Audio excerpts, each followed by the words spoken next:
പുളിയില നന്നാക്കിക്കൊണ്ടിരിക്കട്ടെ. എന്ത് ചെയ്യാൻ കൊഴുവ നന്നാക്കി അപ്പുറത്ത് വെച്ചിട്ടുണ്ട്. ഇതിൽ കൂടാതെ കാന്താരി മുളക്, ചുവന്നുള്ളി, ഇഞ്ചി, തേങ്ങ ഇതെല്ലാം കൂടി അരച്ച് പുരട്ടിയാണ് ഇത് ഉണ്ടാക്കുന്നത്.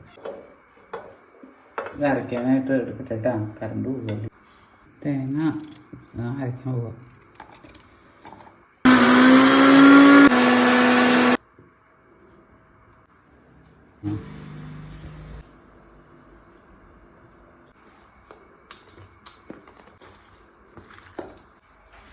ദോശക്കല്ലിൽ ഇല വയ്ക്കുക.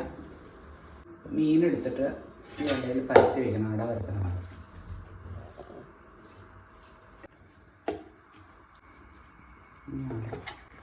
വയ്ക്കാൻ പോകും.